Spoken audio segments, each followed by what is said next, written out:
You have another thing? Yeah. When you bring yours, it'll be good. It'll be better. It'll be so much gooder. It'll be so much. So much. Let me tell you about how good it's gonna be.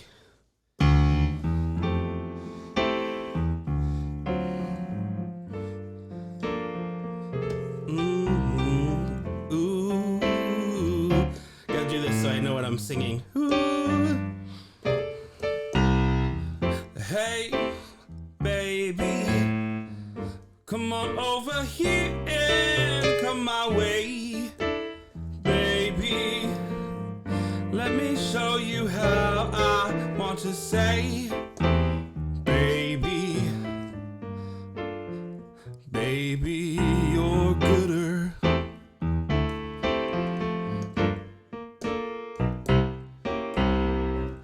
Baby, when I see you, my heart goes pitter-patter. I didn't think that my life could get any better. And now that I see you, I know that I need to start using bad grammar, because you're gooder. Baby, you're gooder than any woman I ever knew before. They can hit the door for all I care. Baby, you're gooder than anything I see in nature. No meese, no mooses, no gooses. Baby, you're gooder. You're so good. You're so great and so grand. And it's the God has put you in my plan, girl.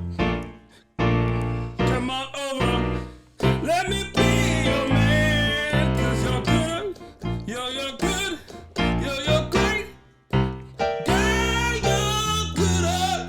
You got me saying bad grammar. When it comes to love, you are most better.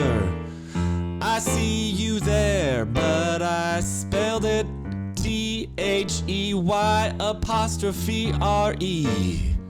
What's happened to me?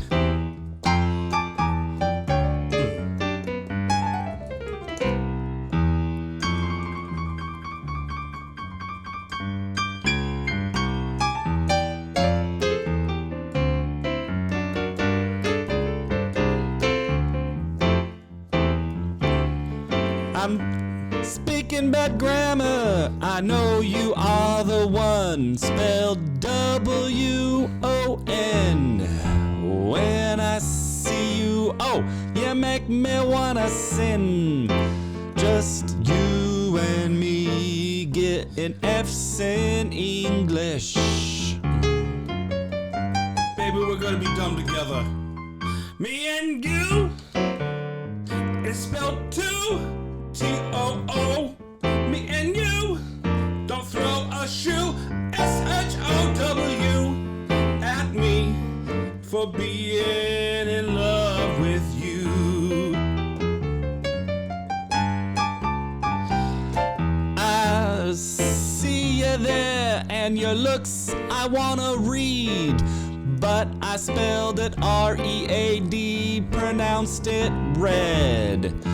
But red is how my cheeks are turning, but in that case I spelled red R-E-A-D. I got it wrong again.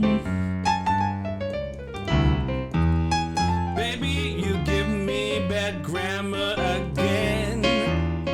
Baby, you give me bad grammar, yeah.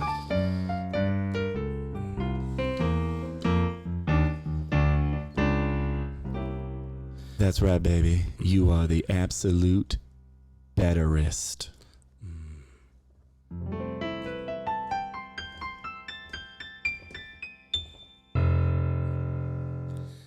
Well, howdy there. Hello, hello. Hey, how's it going? Oh man, I am feeling crappy as all get out. Hey, does this sound muddled or weird to you? I can't tell. Yo, you can't tell? No, I can't tell. It could be. Let me just check real Oh, quick. you don't got your buds in? I can't. Well, I can't. Is that better? Maybe it's better. Okay, I don't know. Honestly, don't know. Don't know. We'll find out though. We'll find out. Hey, we're having a midlife crisis and we don't know how to work technology. Paul, you came over sad today. Oh, I'm so sad. What happened? I'm putting on a performance face for the podcast. Oh dear, that's. Yeah, it's been a weird funk. Is it of a couple of days. It's a general life because this is having a midlife crisis. Yeah. So that's the undertone. That is the soil to which we are planting our podcast. These are the pants, and this is where you soiled. Yes, these are the pants that I'm soiling, and unfortunately, I do put my pants on one leg at a time. I'm just like everybody else. Actually, you know what? Once you get old like me, oh boy, two pants leg baby. It's a 2 pants leg. And also, listen here. Here's another thing that's fun. All right. Ready? Yeah. 2 pants leg. Actually, this is what I do: socks, 2 pants leg, shoes, and then you get up and put everything, and then you put the pants all the way up. Then you put the ensemble on. Yeah. So like you do it all at one time. It's a stage. It's like a rocket. Yeah. It's like stage 1, fuel boosters, but we're not even close to that thing taking off. No. This is how like they always are T minus 10, 9. No. There's actually like a countdown of like 3 hours ahead of time. Right. That everyone is watching and they go, this has to happen. Yeah, 3 hours before, we need to have the initial pre-launch checklist. We need to have one drop of fuel from the fuselage into the pre-ignited engine phase. That would be the socks. It's a super extra pre-ignited phase. The super extra pre-ignited phase. Yeah. I've been in a weird, it's like, well, that's why we're doing a podcast. It's like life in general, nothing is what I thought it would be, and so I'm constantly grappling with reality and a dream. Yeah. That may never happen. Yeah. And then that's kind of exacerbated. Almost sounds like I said a different word. That almost sounds like it. Hey. But luckily, we did it. Hey. Words that sound like other words that are inappropriate. I almost said one, and I almost said, oh, what? Oh, no. So, so it's exacerbated by I'm on this weird sleep schedule, which I cannot shake. I'm in this nocturnal sleep schedule, and it's driving me insane. Like, I cannot sleep at night. And I only want to sleep during the day. Mm-hmm. And so then I keep trying to do the stay up all night, 2 nights in a row. Yeah, to try to get yourself so that I'm just so exhausted that my body will go to sleep the next night, and it just doesn't work. Yeah. Have you tried melatonin? No, I don't. I try not to do all of the drugs. I would tell you, melatonin is a natural hormone that your body releases when you're tired. Yeah. So it's a little bit different. I subscribe to melatonin, the gummies. We like the gummies because it's like a little treat before bed, Uh-huh. And you subscribe for the melatonin email list? I love it. I love the whole shebang. I'd send you an email every night at 8 p.m. Yeah, it sure does. Hey. Literally at 8 p.m. You're feeling tired? Because you're a single fella. You're yellow fella here. Hey, yellow fella. I didn't know I was yellow. You're calling me yellow? Hey, you're calling me yellow. There you go. Meet me at the town square at 8 p.m. with some melatonin. Be there or be gummy.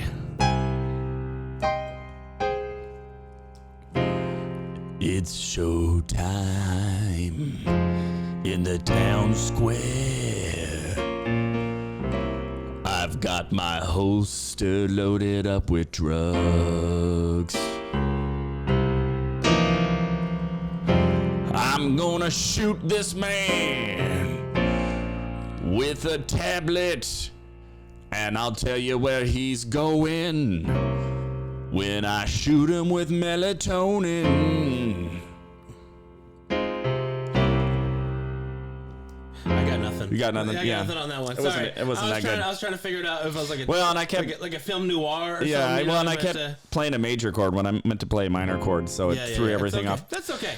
That's because I haven't gotten a lot of sleep. But oh yeah. So here unlike when you're married, and this is something I found out when I got married, is that when your wife is tired and wants to go to bed, you are also tired and want to go to bed. Oh yeah, that's a thing, and I didn't know that was a thing. You didn't know that was the thing? I didn't know.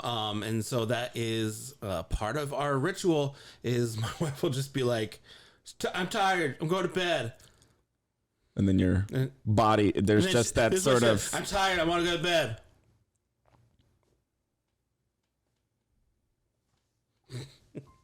Yeah, so... You know, that sounds like a lullaby, doesn't it? Yes, it does.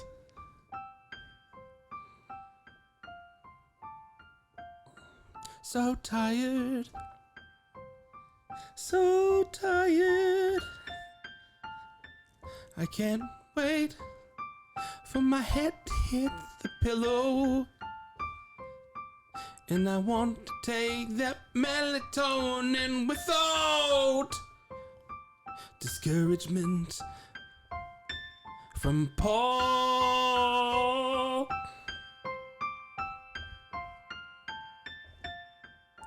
Josh has had a good day. His eyes are wide open. He doesn't want to sleep yet, but then his wife walks in.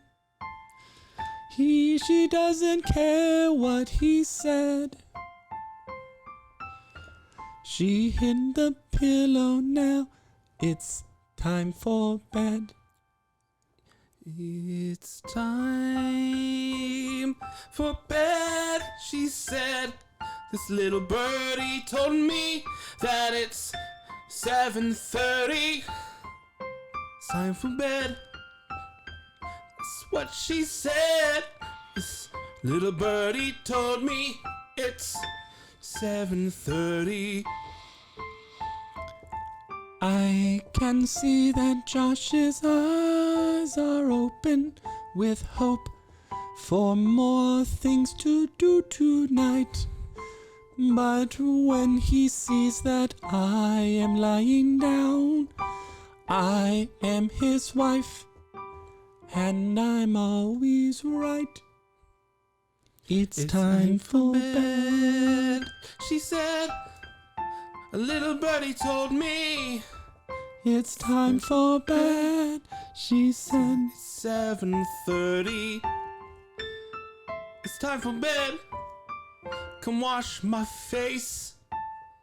Tuck me in, kiss my lips, then go into your REM space.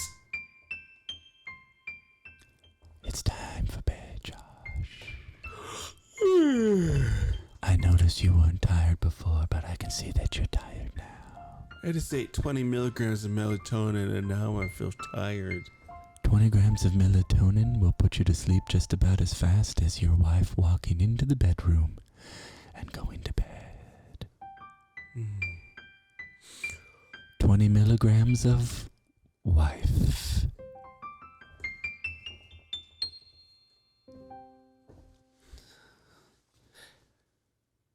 All right.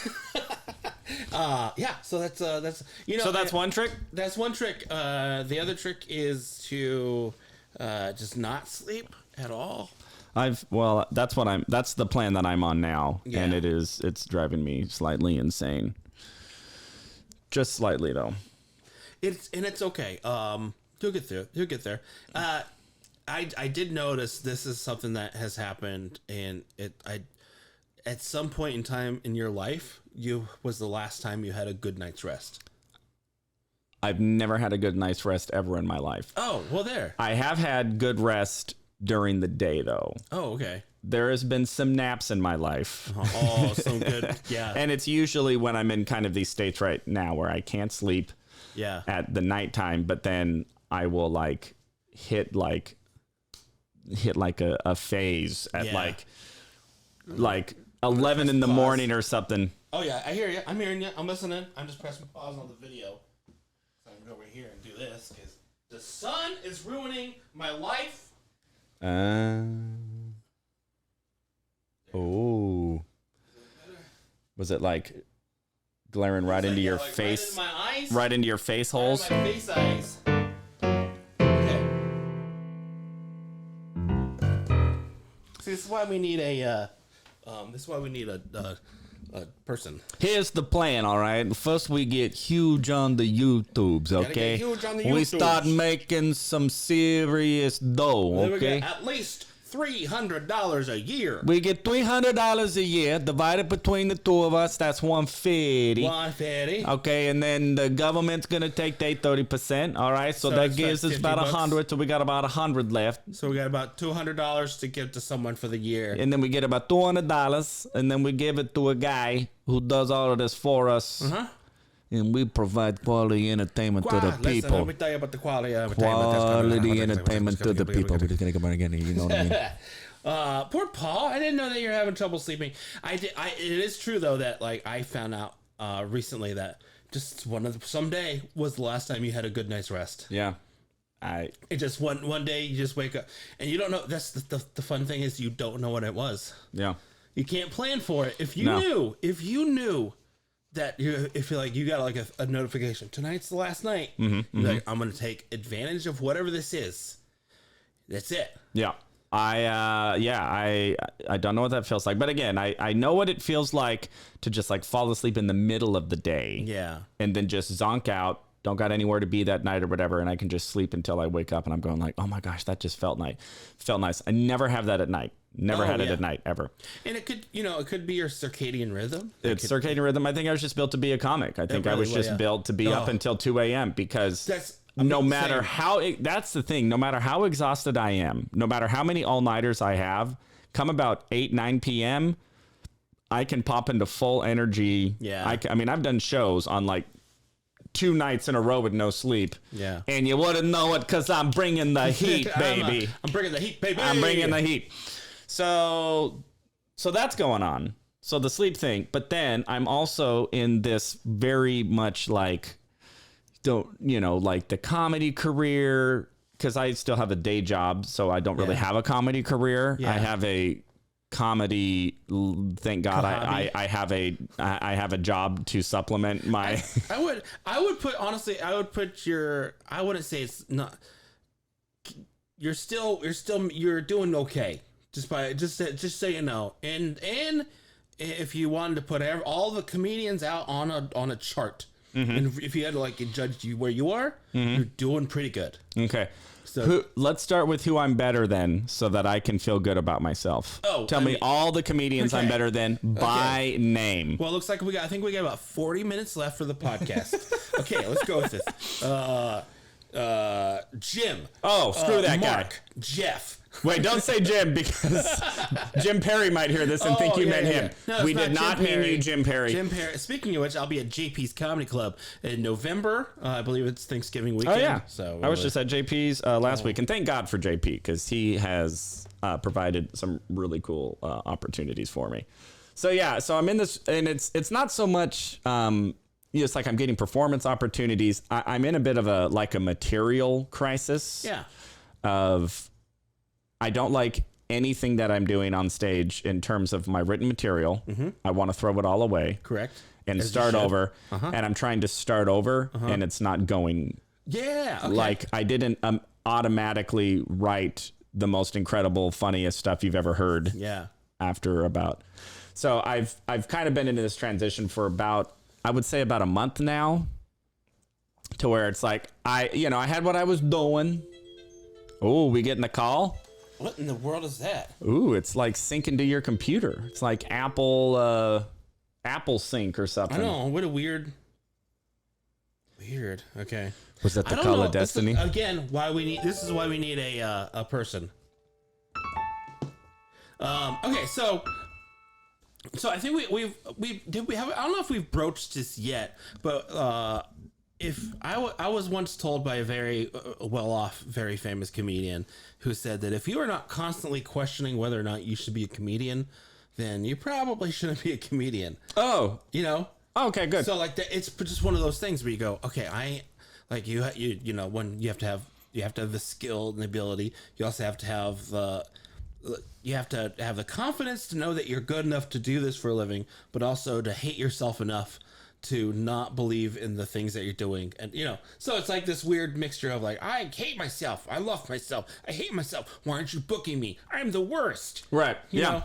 Yeah, I've got that. Yeah I've got that. So I actually, it's fine. I was watching one of those like successful life podcasts, business guy. I think it was Impact Theory, maybe, and I can't think of the guy's name. But then he had, you know, the author on there who wrote the book that everybody's reading, and he said, well, you know, I've studied entrepreneurs, so he's one of those guys, and he goes, every successful person I've ever met has three things in common. Number one is they have this insane belief in themselves and in their dreams.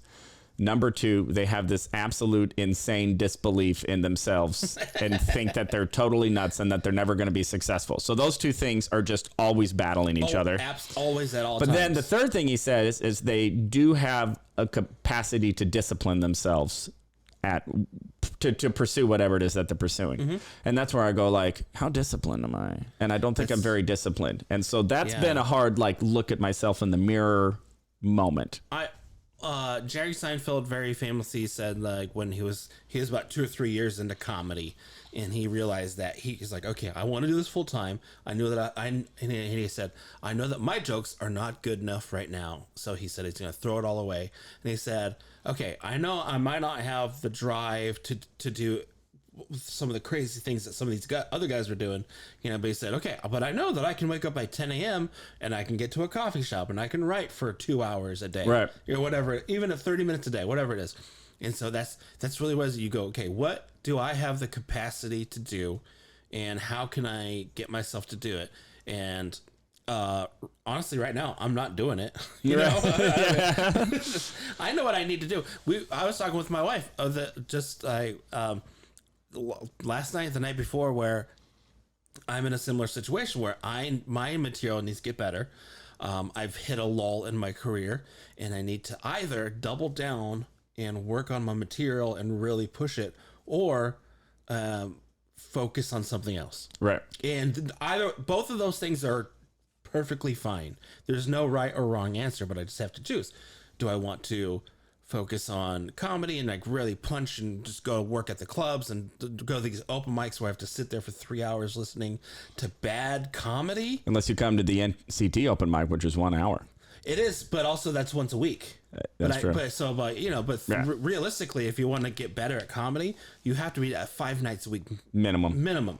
5, I would say 7 sets minimum. Yeah. But that's where I am. I'm like, okay, so I need to build a new hour, and I got to do all these other things that it's something I want to do, but we're not in a position here that makes it easy for for people like us, where we go, I need more than 5 minutes. Yeah. I don't have the patience to wait around for 3 hours to get my 5 minutes. Get the 5 minutes at 1 a.m. to the 4 comics who have been outside smoking weed. Yeah.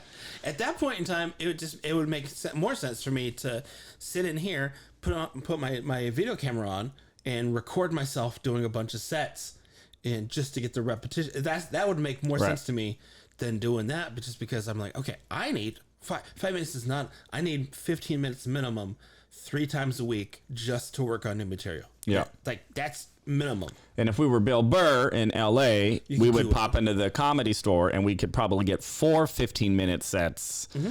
2 in the original room, 2 in the main room, any night of the week. One in the belly room. One in the Then you go to the improv. You can work in the lab. You can work in the main room of the improv. Then you go to the Laugh Factory. You know. Yeah. So we're just not set. This area is not in a. I'm trying to get that with NCT. So my initial plan with NCT was to mirror the pay to play open mics in LA, which are 5 or 6 open mics a night. Mm-hmm.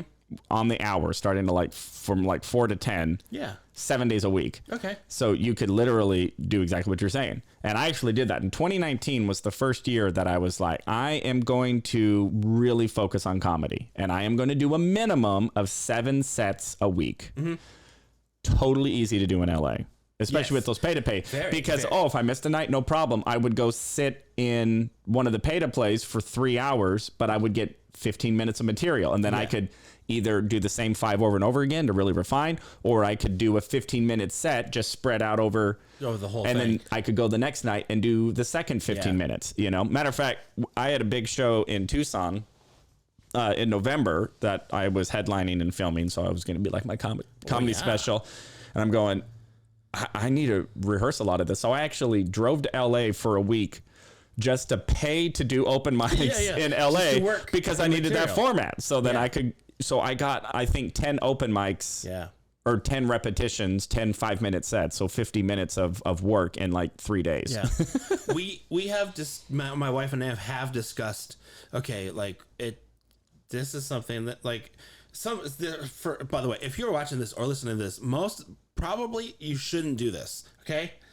Don't do probably what do as we say, not as we do. No, but if you are in a position where we are, you go, okay, this is something that we need to invest ourselves in and whatever. And my wife and I talk, okay, do I go spend a week in LA a month?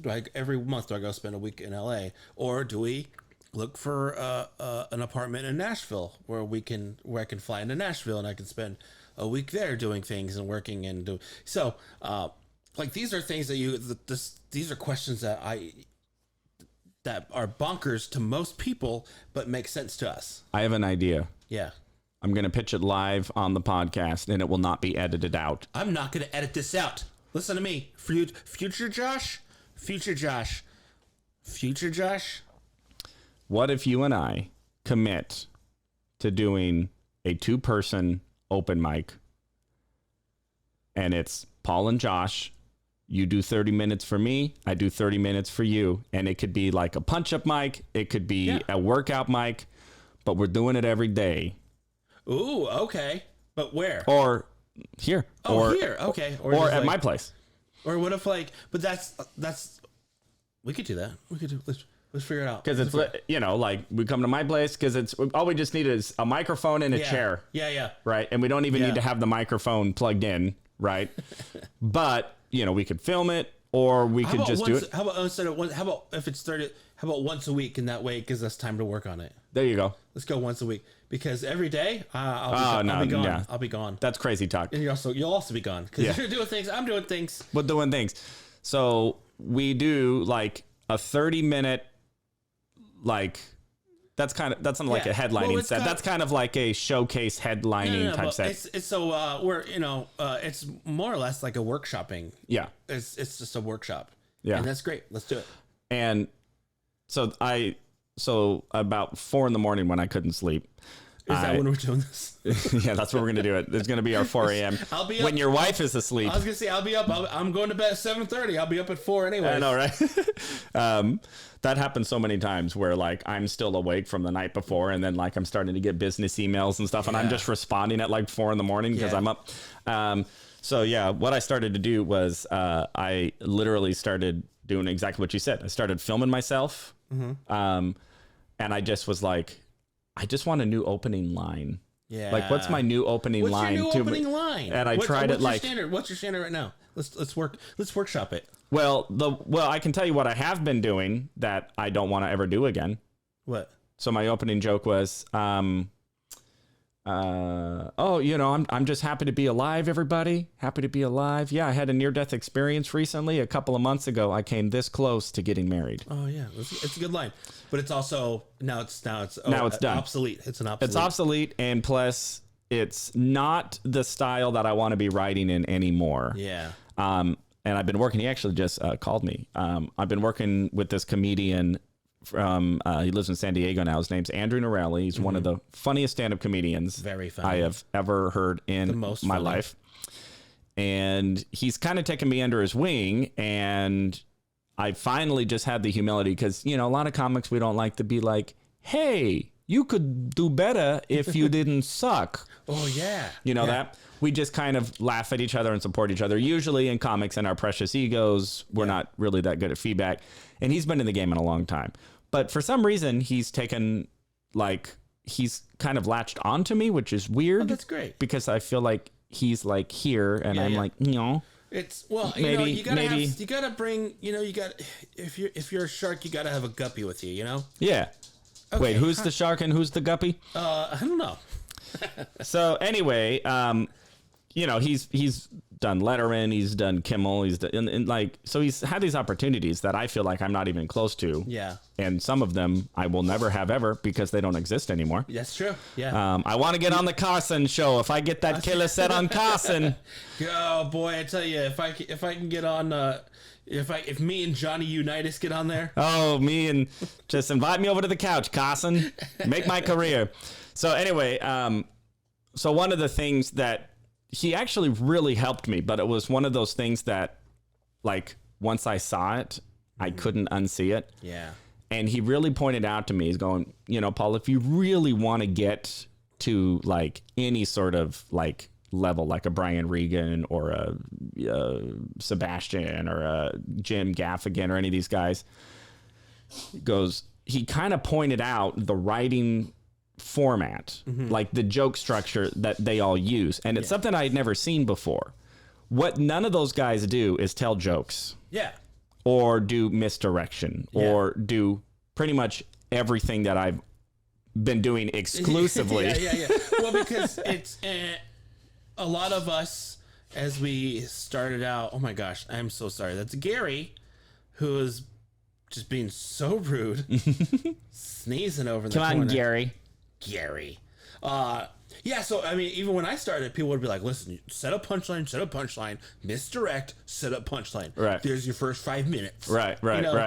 And as you get in, you go, okay, no, that's not technically true, because I know that some jokes, they go, okay, rule of threes. You're gonna say it's got to be rule of threes, or else it's not going to work. Right. And I go, no, that's not how it works. Yeah. Because and then you watch Bill Burr, you watch Jim Gaffigan, you watch Kevin Hart, you watch Dave Chappelle, you watch Sarah Silverman, you watch, Taylor Tomlinson, you watch John Mulaney. It's like none of them do that. Yeah.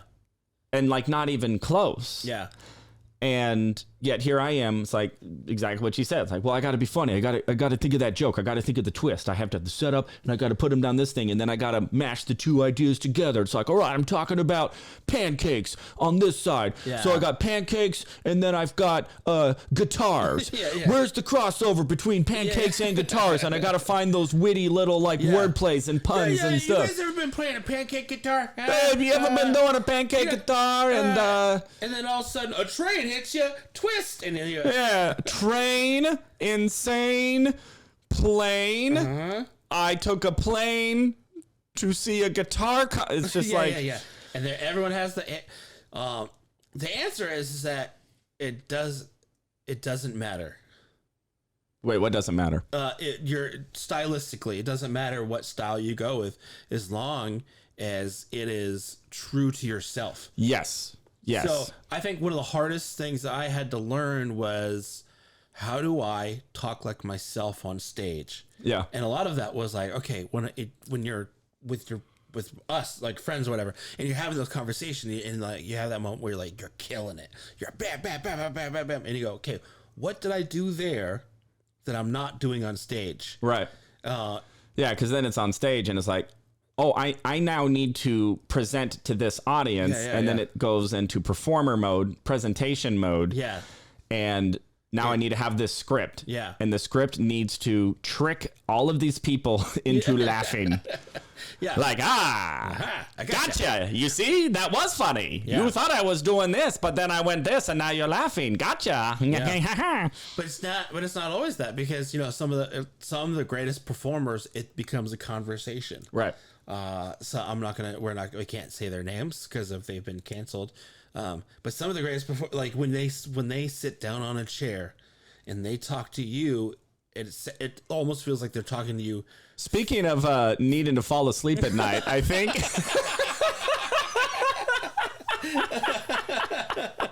maybe if I hung out with the comic who we're not mentioning, we're not going to mention it. I might have no problem falling asleep. Yeah, exactly. Just wake like, up. oh, what? Wake up. I put the pill. Hey, Paul, if you want to get to sleep, I'll get the Jello pudding pop. All right. Okay. I don't think we're allowed to do that anymore. No, we're not allowed to. It's, we've been canceled. Thanks. The previous statement has been redacted. The opinions don't reflect other people. We would like to send a message.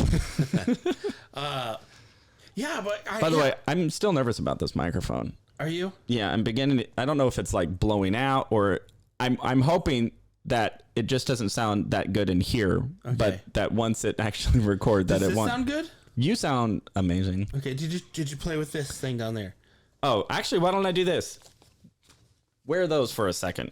Yeah. And see, do you hear what I hear? I do hear what you hear. Oh, you think we're okay? I probably should have stopped this less than 40 minutes into our. I mean, I think it looks good on there, so I think I got an idea. Hold on a second. Yeah, the question is, do we want to actually stop and make sure that it's doing well? How's that? Now it's turned off, so I can't hear anything. Can't hear anything? Yeah.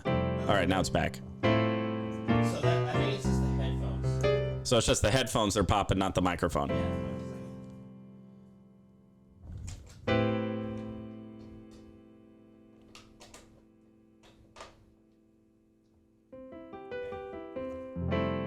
Test. Same thing. Same thing? Okay, so... But, if we just did like a quick... Yeah, it's the headphones, because I can see... It's not popping. All right. Is it better? We'll edit that part out. Yeah, we'll edit that part out. What is that? 40 minutes up? Okay. So, do you want to hear the format? And when... So, anyway, so my buddy Andrew Norelli... Yeah. Google Andrew Norelli, look at his David Letterman set, one of the funniest stand-up comedy sets I've ever seen in my life. And I'm kind of like a little humbled that he even talks to me. Mm-hmm. You know what I mean? And that he will literally say to me, Paul, just get big and let me open for you. Like he's looking at me to be the face of the franchise. And I feel that pressure a little bit, which probably doesn't help with the mental health. Like I need to go be one of the 0.001% of comics who are famous. But anyway, so he just said, Paul, go back and listen to these sets. And I'm like, I've listened to Sebastian, I've listened to Jim Gaffigan and listened to Brian Regan. And he goes, but he's like, Paul, just listen to what they're doing and just tell me what you hear compared to what ultimately I had been doing. Yeah. Right. And it's funny. And I listened to the Brian Regan, I Walked on the Moon comedy special from 2004, which in my opinion is like the best 1 hour of stand-up comedy of all time. I would say it's almost perfect. It's perfect. Yeah. And I've listened to, I have it memorized. I mean, I could do the bits or whatever. But for some reason, I went back and I watched the first bit and I had my Matrix moment of just, oh, this is what all of these comics do. And it's a 4-step formula. Now, like all formulas, you can maybe drop a step, you can swap a step around, but here's the 4-step formula. Step number 1 is they state their observation or what actually happened. Correct. So it's an observation or this is what happened. Number 2, they usually did something or thought something in response to the observation or whatever. Step number 3, they have a strong opinion about it. Correct. And then number 4, they act it out or they demonstrate it. Okay. Right? So give me, all right, well, I'm just going to throw an example out there. Microphones. Tell me about how you feel about your microphone right now. So I was doing this podcast and the microphone was kind of cutting out, right? And so I kept like playing with it, right? And I'm just thinking, that's probably not actually helping anything. Like, what's that going to sound like when we get to the podcast? Hi, my name is Paul Green. It's not good, but that's the format, right? It's great. I love it. Right? So I'll give you... That's your opener. Yeah, right? So I'll give you Brian Regan's opening joke of I Walked on the Moon. So they're going nuts for him, and he goes, hey, thanks. Yeah, that feels great. I'm feeling good, but I actually recently went to the emergency room. Had a stomach virus thing, and I was thinking about calling the ambulance. It's weird, right? Thinking about calling an ambulance for yourself? You call an ambulance for other people. What am I supposed to say? Yeah, can you come get me? Yeah, I don't feel so good. Yeah. Yeah, just come on in. I'll be lying on the floor. Right? So you can see the four steps there, right? Yeah, absolutely. So what happened? He had a stomach virus. Yeah. How do you feel about what did he think or do? Yeah. What he thought was, I should call the ambulance. What was his opinion on what he thought? That's weird. Yeah. Why is that weird? Because you don't call an ambulance for yourself. You call it for other people. And then demonstration, act out, right? So he acted out how weird his thought was, right? And it's like, now I see that everywhere. Like Bill Burr, right? Mm-hmm. So my wife likes to watch TV, or my wife likes to watch the Oprah show, and I like to watch my wife watching the Oprah show. Right? And then I wait for Oprah to say something I don't agree with, and then I take it out of my wife because I'm an asshole. Right? Yeah. That's step one. It's a long step one. Yeah. Right? So Oprah has this woman on, and Oprah gives her this intro. She's been on this, she's been on that, and she does the hardest job there is. She's a mother. And as soon as Oprah said that, I looked at my wife and went, really? Being a mother's the hardest job there is? How many mothers died on ice road truckers last year, right? And then it's just act out, demonstration, right? And then, what a joke, being pinned down by enemy snipers or whatever, right? Yeah. So it's like the act out can be, it's as Andrew describes it, like that's your evidence. It's like trial evidence, right? And you can do as much evidence as you want. And comics usually either do an act out, or I say demonstration, but a lot of time analogy is really really popular as well, right? Oh, look at Mr. English over here. Mr. English over here with the good grammar. I got an analogy for you. Got an analogy. You got a simile in your pocket for me? Hey! Or is that just like a banana? See what I did there? So anyway, I'm seeing this formula now everywhere. Yeah. And I'm going, how can I write like that? And you want to hear something? This was really depressing. Are you ready? There's this video of me doing stand-up for the first time ever, and it was in 2012. I had never taken stand-up. I'd never done stand-up. I didn't even want to do stand-up. I was an improviser, but I had this random opportunity to do stand-up comedy at in this backyard singles party. You with me? I'm in it to win it.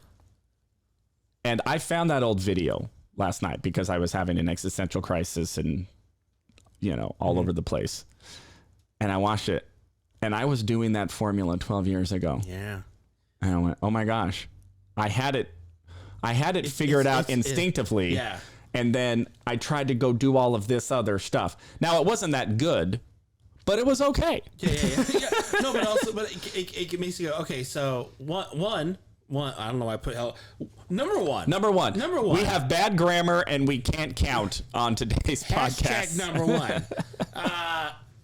And this is something that we've talked about before. I don't know if we have talked. Comedy classes are great for some things. Yes. But they're not great for teaching you how to be instinctually funny. Right. They can't. If you either have it or you don't. So comedy classes are great because they help you hone. Do you think that's true? Do you think you have it or you don't? You don't? Yes, I absolutely 100%. I at 100% agree. I feel you have it or you don't. You do not think that there is anybody who, with work effort, putting in the time, you can get better. But you can get better, but you can't become. You can't make anybody funny. You can make them funnier. Gotcha. But you can't make them funny. Gotcha. Okay. And listen, I'm not gonna. We love the people that go to these places, right? And we want to encourage them because comedy is a fun hobby for a lot of people. It's a great hobby, but it is for professional. You can't teach humor. You can teach them. You can tell someone a joke. You can recite this joke. Right. But you can't teach someone how to be funny and how to relate to an audience and how to like you said, instinctually know that when you go out there, you go, hey, listen, how when I talk to my friends, I go, hey, listen, Paul, dude, okay, so here's a true story for you, absolute true story. I'll throw this one out there. There's not a joke yet. I don't touch gasoline handles with just my hand.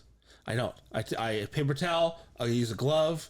I'll use whatever is around me. I will not touch.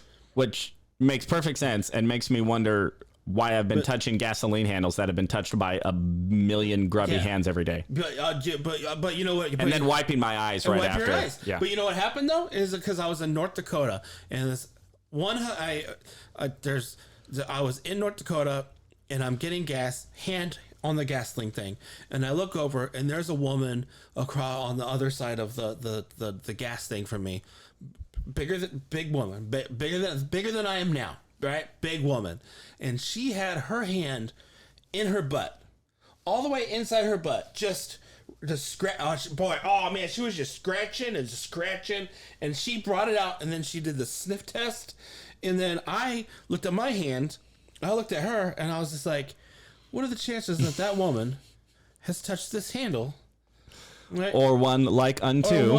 Yeah, and that's also a simile. So. From that moment, I don't touch gasoline. I don't touch them. And this is way pre-COVID. Wow. Way pre-COVID. Yeah. Right. And this happened the other a few weeks ago. I was right over here around the corner at the Circle K. There's a lady doing hand to gasoline. Right. Hand to gasoline, eating chocolate. She gets chocolate in her hand. Right back there. And all I could think of was that lady who had put her hand in her butt, and all I could think of was like, that's not chocolate. I don't think that's chocolate. I don't think it's chocolate at all. Yeah, And so from this moment, I cannot touch a gasoline handle. And if I do, I have to immediately go wash my hands and put hand sanitizer on. It's something that inside of me that just is so disgusted by the thought, because that trauma of watching a woman put her hand inside her butthole, take it out, and then grab a handle. I'm glad we talked about this. Yeah. I'm glad I introduced you to a new phobia. Yeah. It's my job. Yeah. It's what I love. It's like, so what would be the 4-step formula to turn that into a tight stand-up comedy bit? I'm pretty sure I just tried to do it. That's what I just tried to do. Make sure we're paying attention. No, I was paying. I was more disgusted. I don't like bathroom humor, so maybe that's. So I wouldn't be your brand. It's not even bathroom. When you're talking about scratching butts and sniffing butts. Yeah, that that chocolate is a reference to feces. That gets bathroomy for me. Yeah. But still. But anyway, yeah. That's maybe that's something I'll try out. Well, you work on something and I'll try to bring that out, because we'll figure it out. Because one of my best hitters, my hard hitters of all time, it started out as a different joke.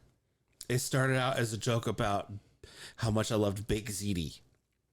Right? Oh. Right? From oregano's. No, just in general. Just okay. How much I love Big ZD in general. And then eventually it turned into this bit that was on my album about thick women, by how, because my wife's skinny now, but I used to always kind of date thick women, you know? Yeah. And anyway, so you go, okay, so what was the evolution of that joke? And I was like, man, I love Big ZD. Big ZD's so good, blah, blah, blah, blah, blah. But who makes the best Big ZD? Thick girls. And then very quickly I was like, okay, they don't like the Big ZD part. And I started, they like this part. Right. And then all of a sudden I had 6 or 7 minutes on thick women that would would make audiences go gaga. Yeah. Yeah. And, so who knows what's going to come out? Yeah. You start doing the bit about gas handles, your new bit about gas handles. And oh, I have this great bit about gas handles. That's why I never touch a gas handle. That's what's called joke stealing, everybody, and that'll get you into a lot of trouble with Joe Rogan. Speaking of, have you ever had a joke stolen from you?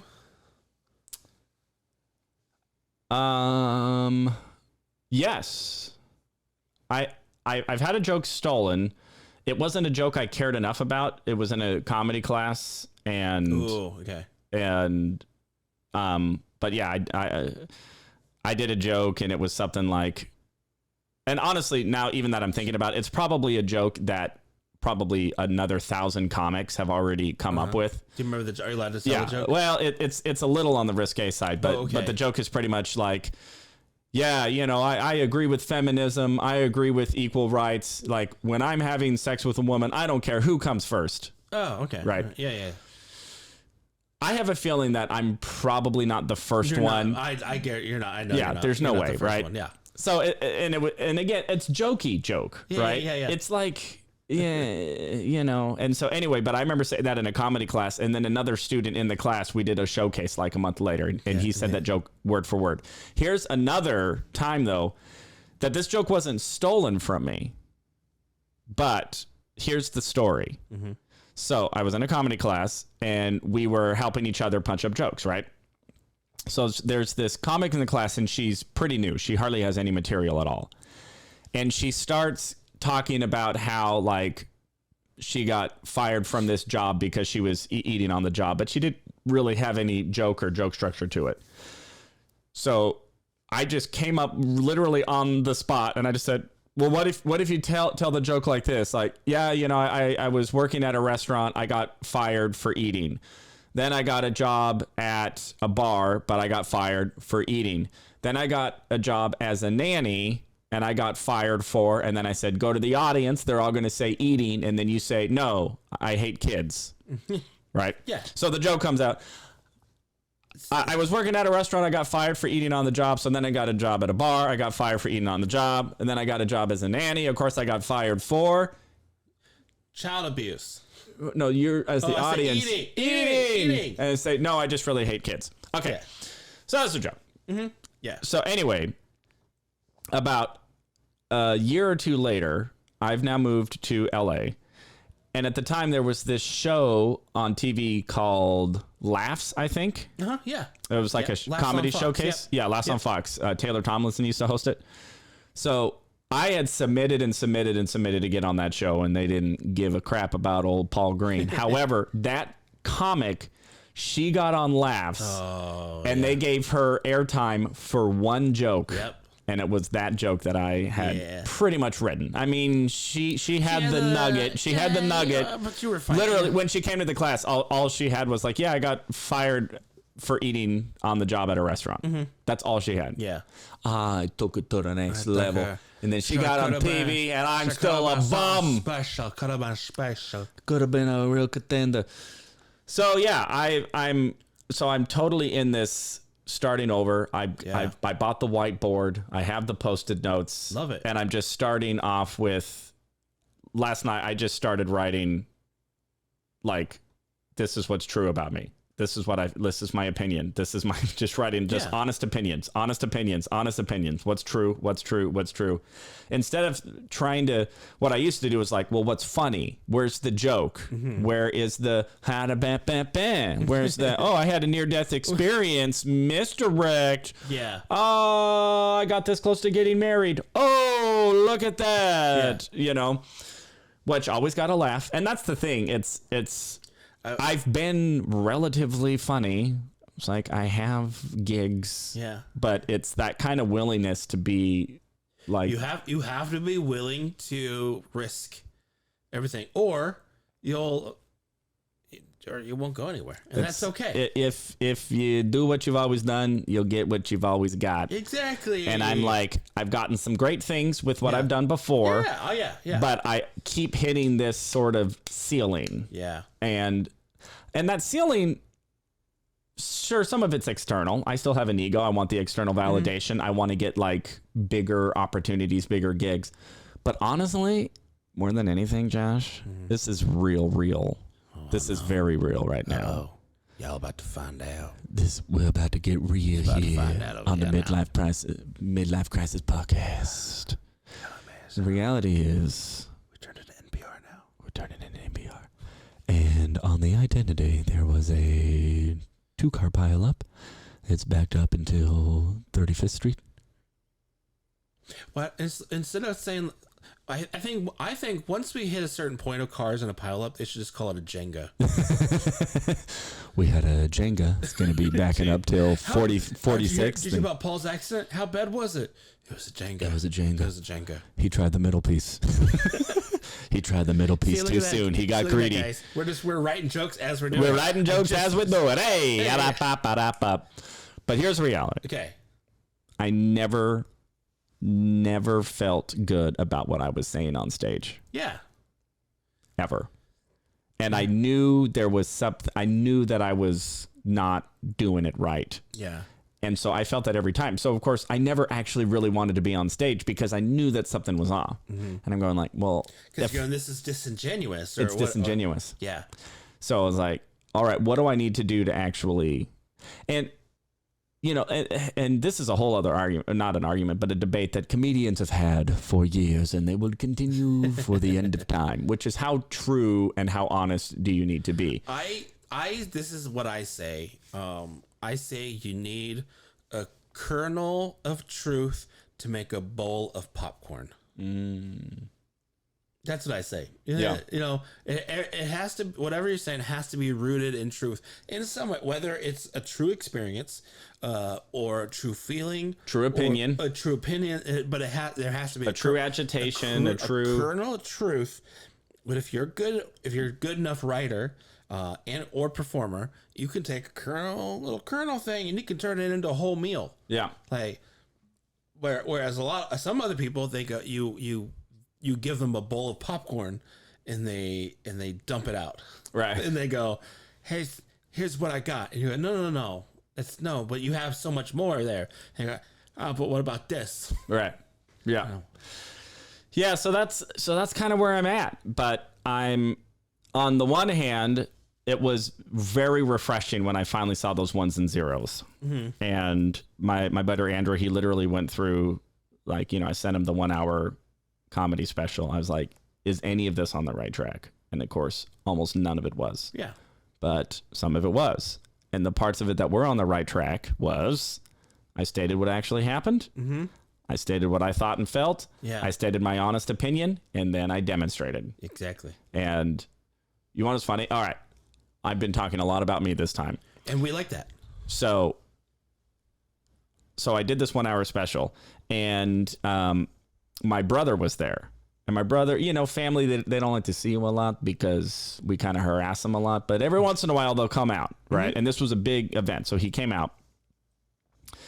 And I had just written this brand new bit, which was the newest bit that I did, which was a little risky because this was kind of a big deal. And I'm doing a bit that wasn't really quite in the pocket, but I still felt good enough about it to do it. And it's a bit about how there are professional bassoon players among us and we don't even know who they are. But this is what they've dedicated their entire life to, right? Uh-huh. And afterwards, he goes up and he goes, you know, that bit about the bassoon that you did, he goes like, that was my favorite bit. And he said something along the lines of, I felt that was, of your entire act, the most true comedy is kind of how he said it. Like that felt like the most true to the art form of comedy. Yeah. And then when my buddy Andrew Norelli watched my entire set, he said that bassoon bit is on the right track. Oh yeah. And I thought that was interesting. And I cut up that entire comedy special. So 60 minutes, and I cut it up into 15, 30, 60 second sound bites. Yeah. Almost the entire special you can see in sound clips on TikTok and Instagram. The bassoon bit of every clip outperformed views by far. Yeah. Which it was like 10,000, which in absolute terms is zero. But for me, relative, every other clip got the kind of 200 views jail that TikTok puts you in. Yeah. That bassoon bit got up to 10,000 because all of these bassoon players and musicians started seeing it and started sharing it. And then I'm getting stitched by actual bassoon players who are like relating to this thing. And it was the most honest when I say honest, I was actually really honest about everything I was talking about. Mm-hmm. But the presentation, I was trying to present the truth in joke format and in misdirection a lot of the time. Yeah. Or playing dumb or whatever. Because you were, I don't want to say ill-informed, but because it's not. Because if there are some people who that misdirection that is their style, and it is Anthony Jeselnik. That is his style. and it's true to him. But I think that's the thing is like you go, oh, that wasn't true to you. Right. Also, I think there's so much more you can do because you're like a classically trained jazz pianist. What? With all that stuff. Prodigy. No, I'm not. I don't even know how to play the.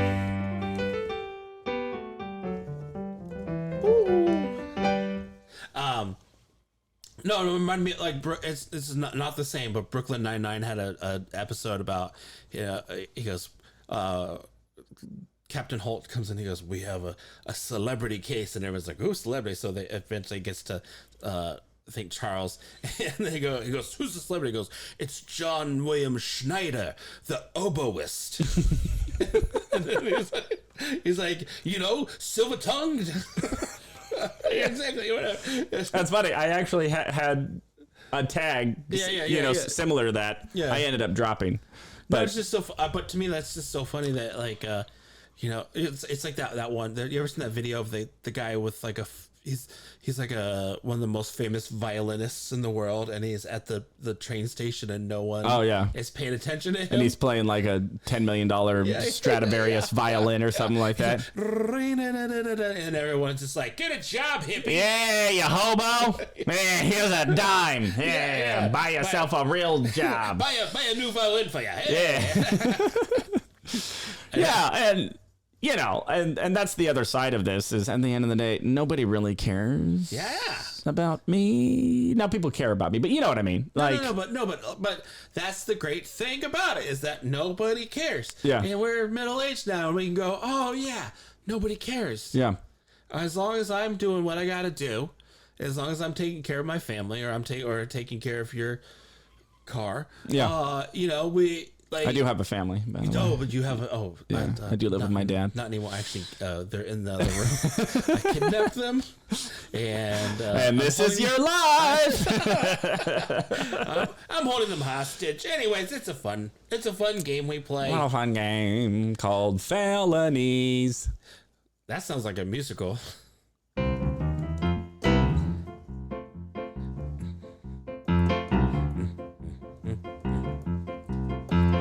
Oh, I went down to the store to get myself some groceries, and then I had a little thing come over my head. Now you see, I had nothing to do, so I pulled out a gun. I said, give me all your money. I did it all for fun.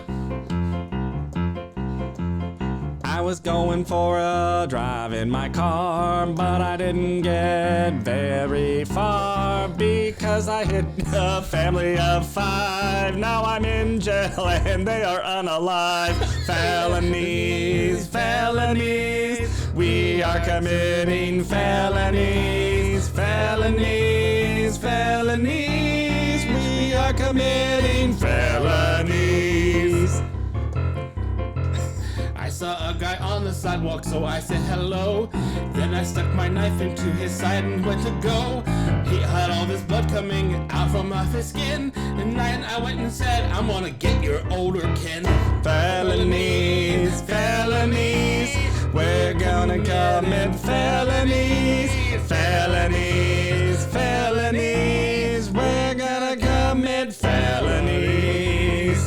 I got me a computer with a strong Wi-Fi, and I thought I'm gonna screw this guy. Now everybody thinks that he is me because I stole his identity. Felonies, felonies, we're gonna commit felonies. Felonies, felonies, we're gonna commit felonies.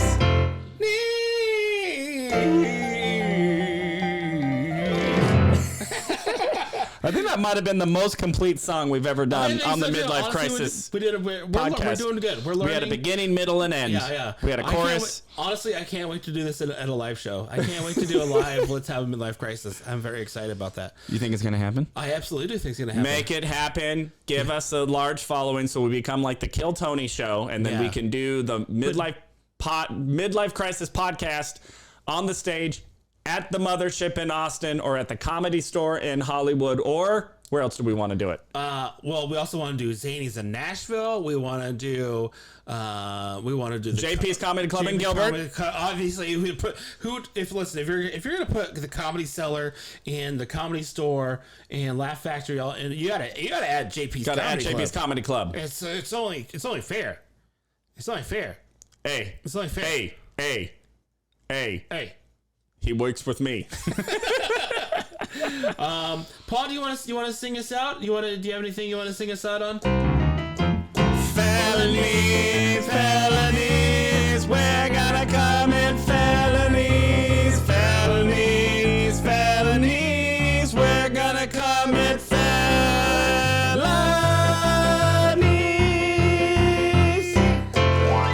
Hey guys, thanks for having a Midlife Crisis with us.